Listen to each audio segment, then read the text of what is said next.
بسم اللہ الرحمن الرحیم الحمدللہ والصلاة والسلام علی رسول اللہ اما بعد۔ رسول اللہ صلی اللہ علیہ وسلم نے اپنی امت کے لیے ہر پہلو پر، ہر موقع پر کوئی نہ کوئی پیغام فراہم کیا۔ اگر انسان پریشان ہے، کسی مشکل میں ہے، کوئی مصیبت میں ہے، تو اس کا سلوشن، اس کا حل رسول اللہ صلی اللہ علیہ وسلم نے کچھ دعائیں بتائی۔ لیکن آج میں آپ کی خدمت میں ایک ایسی دعا بتانے جا رہا ہوں جو رسول اللہ صلی اللہ علیہ وسلم نے باقاعدہ خود حضرت علی رضی اللہ تعالی عنہ کو سکھائے۔ وہ کلمات کون سے ہیں؟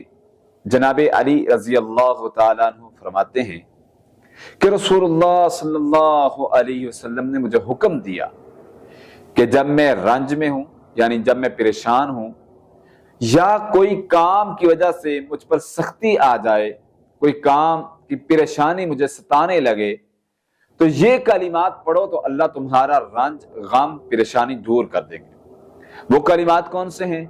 لا الہ الا اللہ الحلیم الکریم، سبحان اللہ وتبارک اللہ رب العرش العظیم والحمد للہ رب العالمین۔ اس دعا کا ترجمہ اتنا پیارا ہے۔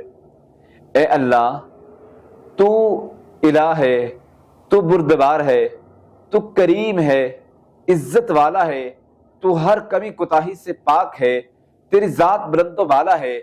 اے اللہ، تیرا عرش عظیم، تو بلند عرش عظیم پر ہے، اور ساری کی ساری تعریفات اے اللہ تیرے لیے ہے، تو ہی سارے جہانوں کو پالنے والا ہے۔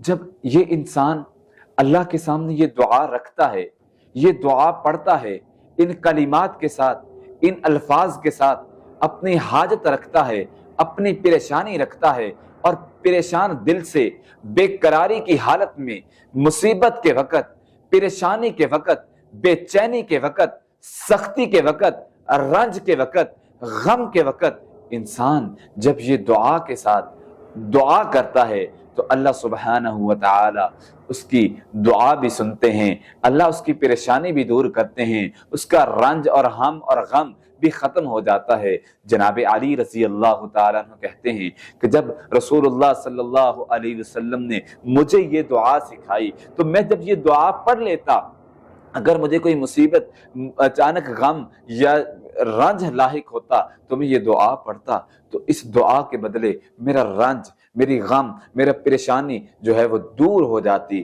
اگر میں اور آپ چاہتے ہیں کہ ہمارے غم، دنیا کے فکر و فاقے، آخرت کے فکر و فاقے، دنیا کی مصیبتیں، دنیا کی پریشانیاں، دنیا کی آفات، ہر چیز ختم ہو جائیں، تو جناب علی رضی اللہ تعالیٰ عنہ کو جو رسول اللہ صلی اللہ علیہ وسلم نے کلمات سکھائے تھے، یہ دعا لازمی پڑھنی چاہیے۔ اللہ سبحانہ و تعالی ہم سب کو پریشانیوں سے نجات عطا فرمائے۔ اقول قولی ھذا استغفر اللہ من کل ذنب واتوب الیہ۔